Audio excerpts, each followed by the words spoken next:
Teaching journey is like full of roller coaster ride. When a day is there when you're too happy with students, a day is there when you don't feel like teaching, a day is there when there's activity in the class, a day is there when you have lots of syllabus to finish in order to be ready for revision of the examination. In these roller coaster experience, how can you make classroom more engaging and energetic? Now for these I have written almost 10 points that I implement in my classroom, and I have seen extreme results ever. Let's get started. See, in order to make your class much energetic and engaging with your teaching structure, you need to add and incorporate active listening now and active learning as well. You can encourage students to share ideas in small groups. If you'll do so without hodgepodge and much of shouting and conversations, you can encourage students to share their ideas in small groups. After teaching a concept, break the classroom into groups and discuss a related question. If you'll do so, students will connect to you. Students want to talk, right? They want to get their mind out of their thoughts out of their mind. In order to do so, they do conversations with the peers, their groups. What if you give opportunity to talk to you? So you have to just taught a chapter and just give easiest question from that chapter, and students, just in order to get the excitement out, they'll talk, they'll speak, they'll answer about that concept, and in this process you will make them quiet as well. Since for 35 minutes non-stop you just keep speaking, I'm not saying that we don't make sense, we make sense a lot, but there needs an amount of break in order to make students listen to another voice as well. See, nowadays the retention speed of our own has reduced to 10 seconds, where you just decide whether you should skip the reel in 10 seconds or not. Students are listening to you for 35 minutes. You need something different than just blah blah blah blah in the classroom. You can also use peer teaching. See, you explain your concepts as per your level. Your level is way higher than students. That's why students respect you. But if you'll teach the same topic with your own level where students are not, they'll think that this concept is like a rocket science, and they don't have that capability in order to understand that. And for that reason, they indulge themselves in normal gossip with conversation with their peers. What if you allow that topper student who always interrupts in your class and asks some senseless questions? Why shouldn't they be getting that opportunity to speak? If you do so, first of all, the toppers who always interrupt in your class and gives you some hard questions in order to explain, they'll feel that they have been given opportunity to speak, and all that they want, that is to show their intelligence. Why don't you provide that opportunity to them?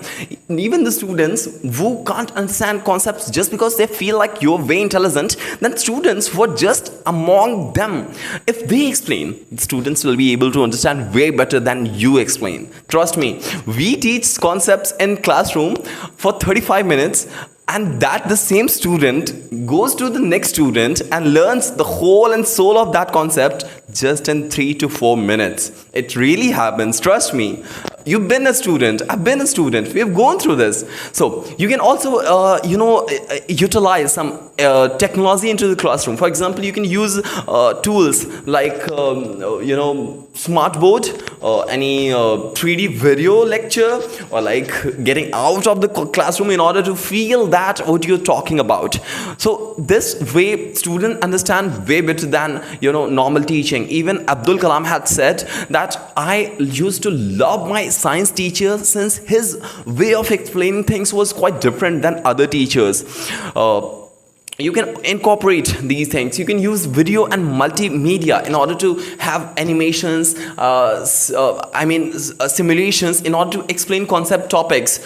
Imagine if you're teaching into a classroom 9th, 10th, 11th, 12th, and you're explaining concepts like multiverse or parallel universe, or supernatural energy, or these phenomena and law of affirmation. It's obvious that it will go off of their head. But what if you use just a normal YouTube channel in order to explain that concept? It doesn't mean you don't know that concept. Students will still respect you, but they'll say that, see that you're doing so much of hard work. Instead of saying that blah blah blah blah blah, you're making them see the real that you're about to teach. They'll respect you a lot for these reasons. You can engage with hands-on activities. For example, you can assign students some practical projects where they can apply their knowledge that you've just taught them. And for example, in a science class, you can get the students build some simple machines. After learning about them, just the topic that you have just taught, you can make them bring milk into the classroom in order to show that how curd is made, and tomorrow it will be prepared. You can explain, see how did it happen, see things from microscope. Now if you incorporate these activities, students will interact very honestly with you. They'll talk to you in a very gentle way, and they'll even tell you that who's the teacher who teaches in a very boring manner, and now how they're going through, what is it that they actually want from you. They'll start getting connected to you, and you will actually understand in what way the topic should be taught. Since you've connected students to students, and students will actually give you the constructive feedback in positive manner, which you can implement in your life in order to be the best teacher ever. Now you can also use some experiments. You can allow students to participate in experiments. For example, in chemistry class, you can let the students perform a safe experiment to observe some chemical reactions. You can also encourage participation of students. Now you can pose students and that require simple answers like yes or no. If you do so, students won't have to understand the whole concept. They just require to answer yes or no. If you encourage this participation rather than focusing here and there, students will focus upon you. You can also ask some open-ended questions like did you understand the topic? How would you apply this concept in real life? You can ask some open-ended questions where they can get out of the box in order to answer your question. You can use think, pair, share.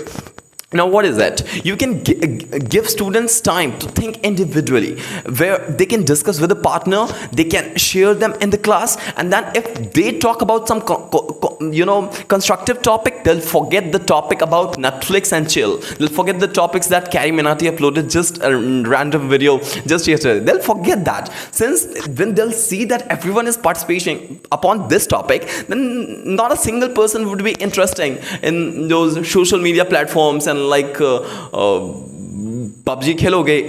It won't matter for them. What will matter is what's going on in the class. You can after introducing a concept, you can get your students first think quietly and then share your thoughts. If you'll give them 5 minutes, just remain quiet and think about the topic that I've just taught. Think for 5 minutes. They'll concentrate upon that concept. Who knows, the next Einstein is in your class, and after 5 minutes you might get a concept that has not been learned by anyone. Who knows this?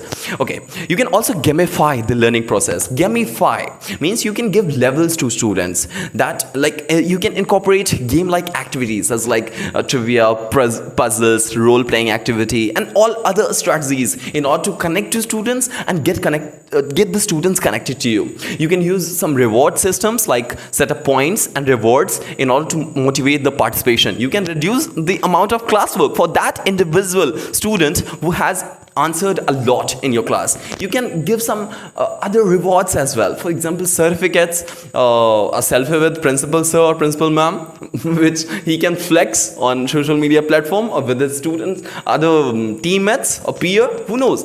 You can integrate and interact some movements as well. You can incorporate short break where students can move around. I know that this can be more than it should be, but if your class is in control, then you can get the students move here and there for 2 minutes. You can get the permission in written from principal. If you don't want this, you can get the students talk for 2 minutes. You can say that, see, for 2 minutes I won't speak anything, and I want you to have conversation that you're doing, chit chats that you're doing, and after 2 minutes, trust me, I won't let you talk. So have your conversations, get your point across people, and afterwards you have to concentrate on what I'm saying. you can do this. Students will feel that we are being heard, we have some existence. It's not like the teacher enters and blah blah blah blah and goes. It's not like that. They understand us.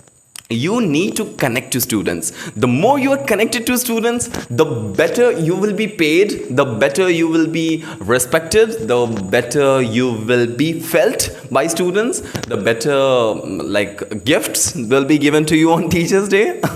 Okay, so these were sufficient for today. We'll meet tomorrow in the next one with some simple and complex topics about teaching, spoken English, and other topics. If you want any specific topic to be talked about, I want you to comment on this channel. We'll see you in the next one.